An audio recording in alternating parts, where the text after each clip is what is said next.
और बाबा साहब का सपना था भारत बौद्ध में बने, प्रबुद्ध भारत बने। हम सब लोग अगर सच्चे अम्बेडकरवादी हैं तो पहले तो हम कम से कम अपने अंदर फैले हुए जातिवाद को दूर करें।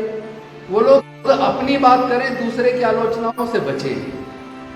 आलोचना से कोई हल होने वाला नहीं है। दूसरे से प्यार करेंगे, दूसरे के प्रति मंगल भाव रखेंगे तो निश्चित तौर पर एक समय आएगा जब पूरा भारत प्यार में बदल जाएगा। वह बहुजन समाज के सभी महापुरुषों के चरणों में कोटि कोटि नमन करते हुए आप सभी उपासक और उपासिकाओं को क्रांतिकारी जय भीम विनम्र नमोधाय। आदरणीय भिक्षु संघ और सभी साथियों, ये खुशी की बात है कि बौद्ध विहार समन्वय समिति के माध्यम से पूरे भारत में फैले बौद्ध विहारों को सूचीबद्ध करके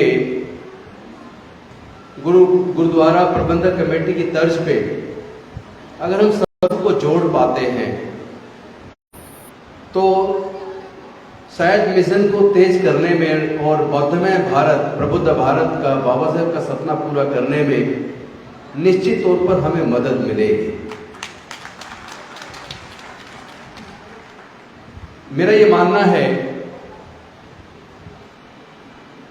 कि सच्चा बौद्ध वो है जो जाति से छुटकारा पाले, जो राग द्वेष लोभ मोह से छुटकारा पाले। क्योंकि नफरत धर्म नहीं हो सकता, द्वेष अहंकार धर्म नहीं हो सकता, किसी का उत्पीड़न करने वाला व्यक्ति धार्मिक नहीं हो सकता, दूसरे के हक और अधिकार को छीनने वाला व्यक्ति धार्मिक नहीं हो सकता, जाति और धर्म के नाम पर उन्माद पैदा करने वाला व्यक्ति धार्मिक नहीं हो सकता। कोई भी सच्चा बौद्ध कभी किसी दूसरे धर्म की आलोचना से हमेशा अपने आप को बचाएगा, क्योंकि हमें प्यार से अपनी बात को आगे बढ़ाना है। हमें प्रेम से, करुणा से, मैत्री से सबके लिए मंगल भाव पैदा करके,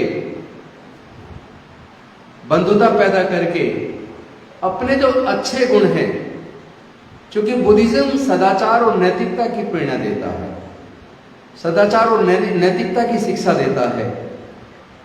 तो अगर हम सदाचार और नैतिकता के मार्ग पर चलेंगे तो ये हमारे खुद के लिए भी व्यक्तिगत रूप से कल्याणकारी होगा और पूरे दुनिया के लिए कल्याणकारी होगा। मेरा ये मानना है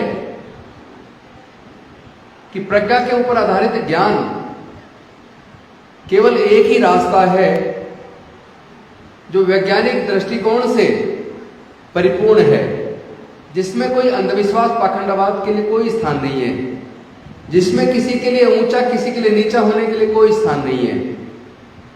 लेकिन बौद्ध धर्म खत्म क्यों हुआ, किसने खत्म किया, ये तो आप लोग हमेशा से सुनते आए हैं, उस पर मैं चर्चा नहीं करूंगा। और हम सब लोग ये जान चुके हैं, पूरा भारत सम्राट अशोक के टाइम पर बौद्ध में था। और बाबा साहब का सपना था भारत बौद्ध में बने, प्रबुद्ध भारत बने। हम सब लोग अगर सच्चे अम्बेडकरवादी हैं तो पहले तो हम कम से कम अपने अंदर फैले हुए जातिवाद को दूर करें। जितने संगठन बहुजन समाज के चल रहे हैं वो एक दूसरे की आलोचना बंद करें। यहां तक कि जो लोग राजनीतिक पार्टियों में काम कर रहे हैं और बाबा साहब का अनुयायी भी अपने आप को बोलते हैं, वो लोग अपनी बात करें, दूसरे की आलोचनाओं से बचें। आलोचना से कोई हल होने वाला नहीं है। आलोचना को जन्म देगी, नफरत को जन्म देगी। आप दूसरे के प्रति जहर उगलेंगे तो दूसरा आपके प्रति जहर उगलेगा। आप दूसरे से नफरत करेंगे तो दूसरा आपसे नफरत करेगा। लेकिन अगर आप दूसरे से प्यार करेंगे दूसरे के प्रति मंगल भाव रखेंगे, तो निश्चित तौर पर एक समय आएगा जब पूरा भारत प्यार में बदल जाएगा, पूरा भारत बौद्धमय हो जाएगा, पूरा भारत ज्ञान की शरण में चला जाएगा।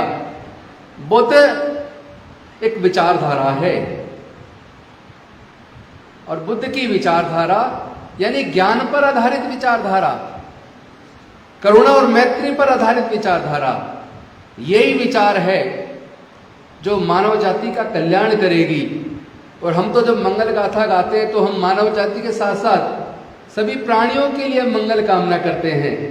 तो फिर हम ये क्यों भूल जाते हैं कि हम फिर जब आपस में एक दूसरे के प्रति कटु शब्द इस्तेमाल करते हैं तो फिर हम बौद्ध कहाँ रह गए? एक संगठन दूसरे संगठन की आलोचना करता है तो हम बौद्ध कहाँ रह गए? और फिर बौद्ध बनने के बाद अगर कोई जाति की बात करता है, अपनी भी जाति बताता, दूसरे की जाति पूछता है। जैसे अशोक जी बोल रहे थे कि भंते कहते थे कि मैं शुल्काष्ट नहीं हूं, फिर अब बौद्ध भिक्षु भी नहीं है। बौद्ध भिक्षु बनने के बाद आपको तो धम्म का प्रचार और प्रसार करना है, धम्म देशना देनी है, सबके लिए मंगल भाव पैदा करना है, ज्ञान का प्रचार प्रसार और विस्तार करना है। लेकिन आप बौद्ध भिक्षु बनने के बाद अगर चीवर पहनने के बाद जाति की बात करेंगे, नफरत की बात करेंगे, ऊंच नीच की बात करेंगे, तो ये धम्म का ह्रास होगा, इससे धम्म का पतन हो जाएगा। फिर आप अधम्म के रास्ते पर चले जाएंगे और अधम्म कभी किसी का कल्याण नहीं कर सकता। बहुत ज़्यादा लंबे भाषण देने से मुझे कोई फायदा होने वाला नहीं है। आप तो लंबे समय से घंटों से बैठे हैं और मुझे पता आप इंतजार कर रहे हैं कब ये खत्म हो सत्र और कब आप भोजन के लिए नीचे जाएं। तो मैं कोई लंबी बात करने की बजाय सिर्फ एक बात कहूंगा कि हम लोग जब 22 प्रतिज्ञाएं दोहराते हैं तो हमें एक चीज का ध्यान रखना है। जब कोई हिंदू से बौद्ध बनता है तो जो 22 प्रतिज्ञाओं में शुरू की 3 प्रतिज्ञाएं हैं वो भी दोहरानी होती हैं। लेकिन एक बार अगर आप बौद्ध बन गए तो बार बार वो शुरू की 3 प्रतिज्ञा दोहराने की जरूरत नहीं है। जो उसके बाद की प्रतिज्ञाएं हैं, जो बाकी 19 प्रतिज्ञाएं हैं, उनको दोहराने की जरूरत है। बार बार दोहराने से लगता है कि हम कटुता पैदा कर रहे हैं, हमें क्या हक है कि हम दूसरे की आस्था को ठेस पहुंचाएं। लेकिन कोई मुस्लिम, सिख, ईसाई, कोई दूसरा धर्म का व्यक्ति अगर वो बौद्ध धर्म की दीक्षा लेता है तो उसको उन 22 प्रतिज्ञाओं के में से शुरू की 3 प्रतिज्ञा लेने की जरूरत नहीं है। फिर प्रतिज्ञाएं बदल जाएगी। तो हम एक रटंतु तोते की तरह चीजों को रटे ना। और फिर जब हमको नफरत खत्म करके प्यार पैदा करना है तो जहां कटुता हो उस कटुता के रास्ते को छोड़कर प्रेम के रास्ते पर हम चले और मानव जाति के कल्याण के लिए काम करें, आपस में भाईचारा पैदा करने के लिए काम करें। जातियों को पूरी तरीके से अंत किए बिना भारत का कल्याण होने वाला नहीं है। हम लोग अक्सर सुनते हैं, लोग कहते हैं कि मेरे साथ जातिगत उत्पीड़न होता है। तो भैया याद रखना, जब तक आप जातियों को जिंदा रखोगे तब तक जातिगत उत्पीड़न से छुटकारा पाना बिल्कुल भी संभव नहीं है। तो पहले खुद जातियों को छोड़ो, जातियों को तोड़ो, समाज को जोड़ो।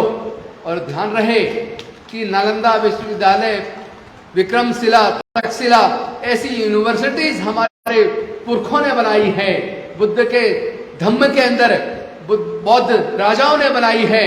तब दुनिया से पढ़ने लोग भारत में आते थे। आज भारत के विश्वविद्यालय दुनिया की सर्वश्रेष्ठ 100 यूनिवर्सिटी में कहीं भी नहीं आते। लेकिन जिस दिन भारत बौद्धमय हो जाएगा, प्रज्ञा के ऊपर आधारित ज्ञान को अर्जित कर लेगा, फिर से भारत के अंदर उसी प्रकार की यूनिवर्सिटियों का निर्माण होगा। फिर से भारत में विदेश से पढ़ने छात्र आएंगे, लेकिन वो उसके लिए नफरत को दूर करके प्रज्ञा के ऊपर आधारित ज्ञान को हमें स्वीकृत करना होगा और आपस में प्यार पैदा हुए भारत को फिर से प्रबुद्ध भारत बनाना होगा। आपस में एकजुटता लानी होगी। इन्हीं शब्दों के साथ मैं अपनी वाणी को यही विराम देता हूँ। बहुत बहुत धन्यवाद। नमो बुद्धाय। जय भीम, जय भारत। बहुजन विचारधारा को घर घर तक पहुंचाने के लिए हमारे YouTube चैनल को सब्सक्राइब करें, लाइक करें, कमेंट करें, शेयर करें और बेल आइकन की घंटी दबाना ना भूलें।